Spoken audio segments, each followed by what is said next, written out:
This is AI.R. Artists in Residence Broadcasting, coming to you once a week from New York City.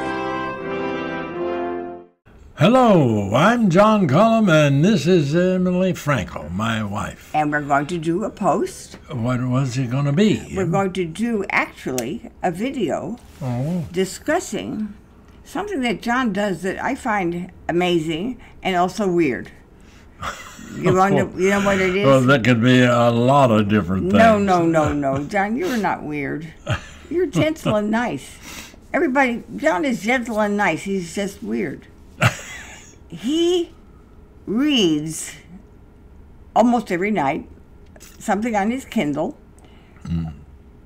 And some of the things he reads bore him.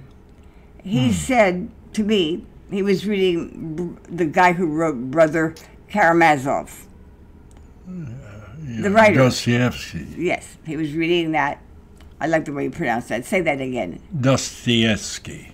Is that the way to say it? Well, Dostoevsky. Anyway, he said this guy writes endless amounts of boring description. Oh, God. Okay, how many months were you reading that?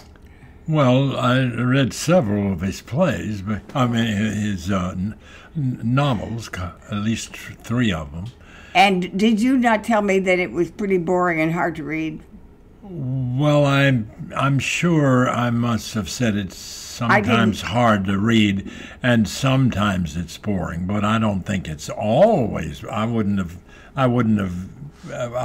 read it if it was all boring. That's not true. John has another book that he's been reading right now that says, he said, this is really boring.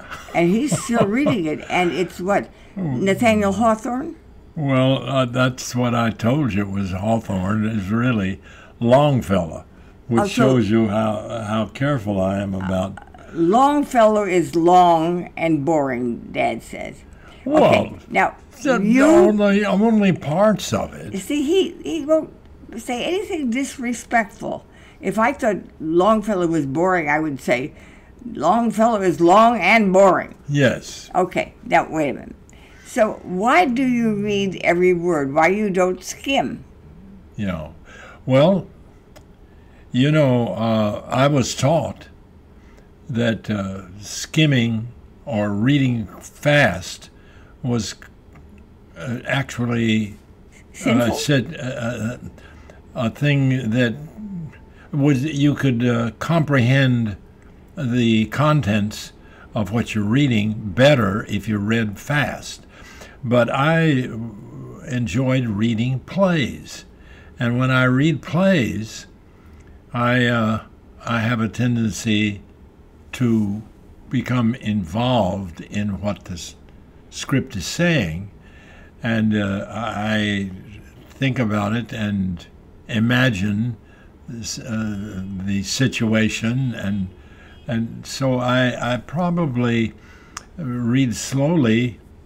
Not because I want to comprehend it, but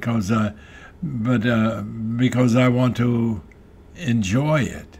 So that's why you read Hawthorne or Longfellow, that you say is putting you to sleep. It's that difficult to read. That's why you read every word? Well, I read every word. I read every word because I try to soak up not just the meaning, but the situation and the characters and all that stuff. The things that you do as a playwright. He's a weird guy. This is a weird guy. Yeah. I've got a message for anybody who's watching that. Mr. Longfellow, I'm sorry I called you Hawthorne, and I'm sorry I told my wife that you're boring, because you're not always boring. Sometimes you're very, very Okay, wonderful. I want to make an announcement. Yes.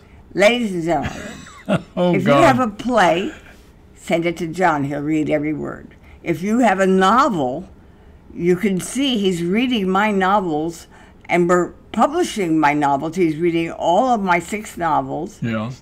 Every word. Yeah. And fusses over every word. Yeah. And says to me, you need to change this word. And I say, no. Anyway, if you have any thing that you've written and you want it to be read beautifully, thoroughly, precisely, every word. And emotionally. Send it to John Cullum. Thank you, John Cullum, for thank you, Emily Frankel, for saying that. For encouraging people to send you all their writing. If they do, I'll be swamped with materials that I'll never finish, and I've got to do your novels. Okay. Thank you very much, John. Thank you, Emily, and we'll see you when? Next week. This is AI.R. See you next week.